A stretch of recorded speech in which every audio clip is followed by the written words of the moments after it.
Hey, Choice Fruit. Okay, it's day 3 of the positivity challenge. Have you been trying to be positive? Okay, so listen. Today has been tough as usual for me.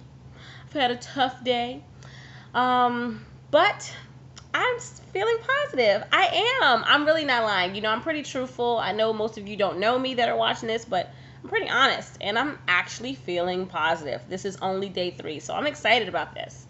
Okay, so let's go through our 5 categories that we had to satisfy for the day. My first one, random act of kindness.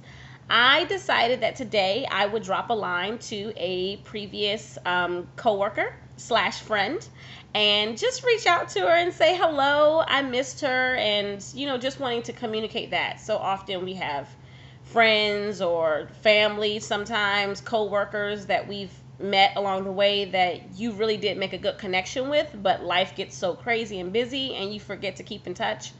So I was happy that I dropped the line. She was super happy that I dropped the line, and I'm just really feeling good that she still remembers me and she still loves me because I love her a lot. I'm not going to say her name, but if she's watching this, she knows I love her. Okay, and then the next category is meditation.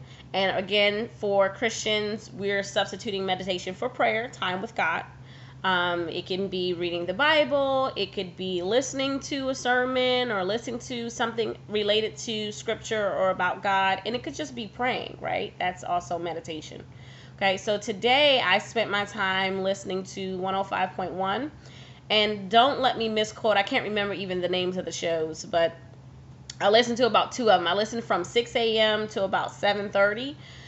So the story that caught my attention the most was the story of David. And it was talking about David's fall, that all of us are so close to falling, that we're like minutes away, seconds away, hours away, weeks away from being susceptible to falling, meaning being tempted by sin.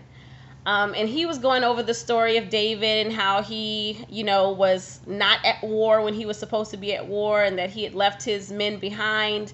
He's up at late night, and he's stretching, and he's getting out of bed, as the Bible recounts, and he's just chilling, pretty much. He's the king. He can do that, right? He's won all these battles. He won all these wars. He's well known. The people loved him. Everything that he did, the people loved. And now he's in a place where he shouldn't be, which is, of course, at his house when his troops are out at battle. So, of course, idle mind finds temptation, right? So he decides to go up on the roof and, stretch out and see what there is to look at, right? Now, David, of course, has lots of concubines, lots of wives, lots of which we haven't, most people don't have knowledge of how many wives he really had because they're not always mentioned. But they did talk about several different wives that he had. I think it was like maybe 5 that they talked about on the show today on 105.1. And of course that he has taken several concubines. And so he's sitting on the roof, he's looking out, and he sees this beautiful woman, and she's taking a bath. And of course her name is Bathsheba. Isn't that kind of weird? Bathsheba, she's taking a bath. But anyway, so he sees her, and of course he has got to have her. So he sends, messengers to find out who she is. They come back and report that she's married to Uriah. He's also one of the members of his army. So then he decides to summon her, and she comes back to the chambers, and it says that he slept with her. So, of course, later on, he thinks this is just an indiscretion. It's no big deal. He goes on about his business, and she sends word back to say, hey, I'm pregnant. And let's just say I'll leave the rest of the story up to you to find out. That's in 2 Samuel. But it was just really encouraging to know that even the mighty, even those that are esteemed the most by God, are tempted to sin, and that they fall. And we have to really be careful and be watchful for temptation and for things that come upon us that we are not even thinking about. And the times when we're most susceptible to sin, they were saying times when we have idle time, especially at night, when you're feeling lonely or you're feeling tired, and all these different feelings that you're having is a time when you're more likely to be tempted to sin. So that was really refreshing. And then exercise, I cheated. I just did exercise just now. It was Zumba on the Wii, and that was really, really fun. I think my husband had fun watching me, but he can do that because he's my husband. And then my 3 things that I'm grateful for. Well, 1, I'm grateful that I had a student intern in my class. She's 9, and this was her last day today, but she was really cool. I think she learned a lot, and I think she got to see, a different perspective than what usual 9-year-olds get to see, because you don't really have a lot of experience with students that have disabilities sometimes. So I thought it was really encouraging to see how she had progressed from the first day she stepped in the classroom to the end, and how the kids really loved her and liked her, and she developed some good relationships with them too in such a short time. So that was really cool. I'm grateful for recently discernment.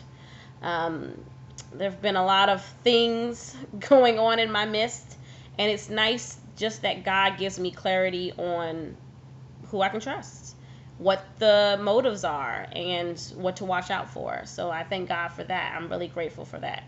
And then 3rd, a helpful husband. That's right. Don't get jealous, ladies, but my husband is very helpful. And I came home today, and he had washed all the clothes. It was like 10 loads of clothes. Okay, maybe 7. But still, it was like a lot of loads of clothes, and he had washed all of them. So I was just like, wow, he washed all the clothes. Yeah, I'm officially lazy. I don't know what he got himself into, but I guess he married me for my beauty. Maybe my brains, but definitely not because I keep a good house, because I'm totally lazy. But he did a great job helping me out in that area, so I'm really grateful for that. And then my last portion is positive experience that I journaled about. And my positive experience was today, this morning, I received a very nice parent email. It was really cool. It was talking about one of the strategies that I used in class to help the student, and the parent used it, and guess what? It worked.